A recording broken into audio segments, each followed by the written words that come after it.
topic is inspired by one of the comments that I received a couple of weeks ago. The commenter asked, is there anything you would generally recommend for a weak chin and or jowly jawline? I'd love to know more about the relationship between bangs and facial fat or facial width. So there's a few different themes going on in this comment, but I want to focus on the last bit about facial fat or facial width. So today's topic is hairstyles for chubby faces. I'll be using the beautiful Adele and Rebel Wilson as examples today to talk about the impact of facial fat on your proportions and how to find the right hairstyle for you if you have a chubby face. I'll also be talking about the other topic from the comment around jowly jawline, so make sure to stay tuned till the end.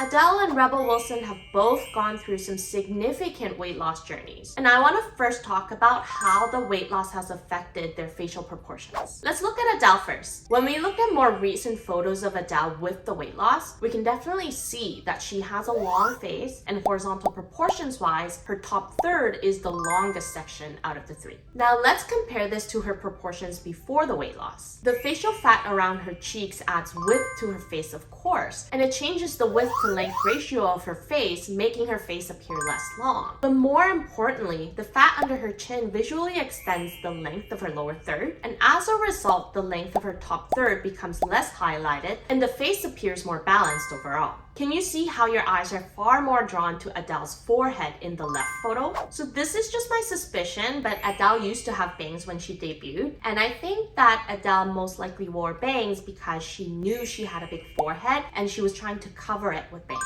Covering the forehead with bangs is not a terrible solution if you have a big forehead, but what people don't realize is that you also need to look at other facial features and proportions to decide if bangs will do you any good or if they'll end up doing you more harm. With Adele's face before the weight loss, the length of her forehead is actually balanced out by the length of her lower third. But by covering her forehead with bangs, the lower third of her face now becomes the longest part between the two sections that are exposed. And the chubbiness in her cheeks and the area under her chin now become the focal point of the face. Between these two photos, you can see how Adele's face appears slimmer and her eyes are less drawn to the lower third of her face without the bangs.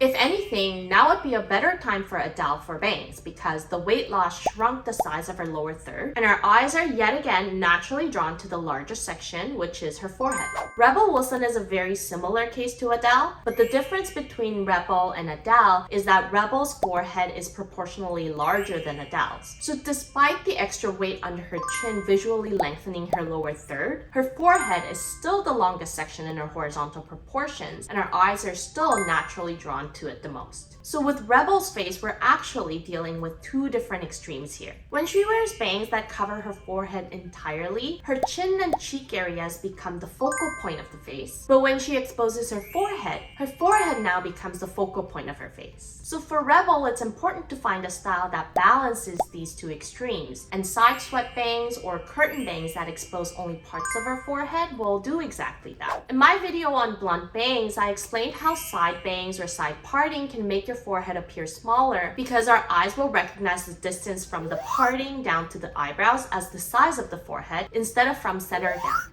Now with Rebel's case, her hairline is somewhat square, which means that there isn't much of a difference between the distance from her hairline to the eyebrow down the center of her face versus down the side.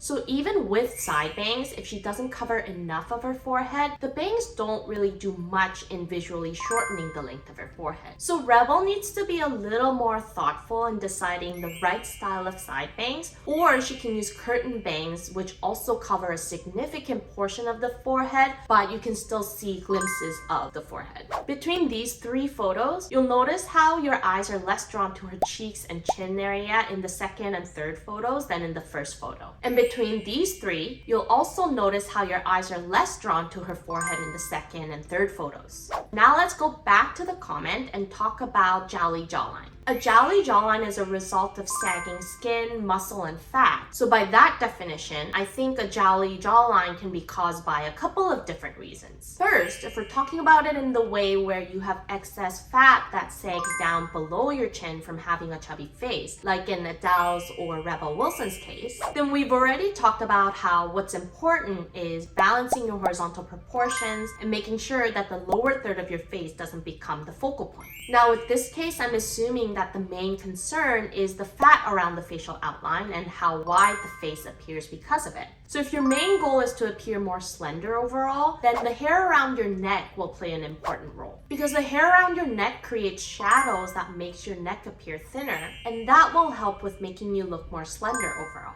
Between these two photos, you can see how Rebel appears more slender with her hair down. Now, if the jowly jawline is a result of sagging skin or muscles due to aging, and our main concern is about the facial outline itself not being smooth, then removing the contrast that's created by the hair is what's more important. And I can use myself as an example. I have a bit of a pointy chin, and I also have a long philtrum, and those features become more noticeable to the eye when I have my hair down. Do you see what I mean when you compare these two photos?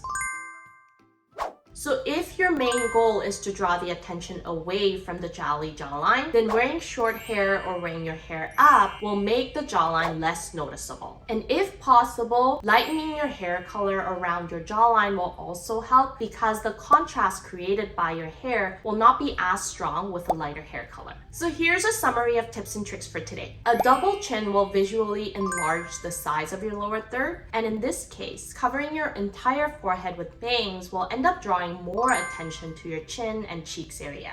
If you have a big forehead with a square hairline, be more conscious in choosing the right style of side bangs or try a thinner style of curtain bangs. If your main goal is to appear more slender, use the hair around your neck to visually elongate your neck and your upper body. If you want to draw the attention away from the jawline, try a shorter haircut or wear your hair up to remove the contrast created by your hair.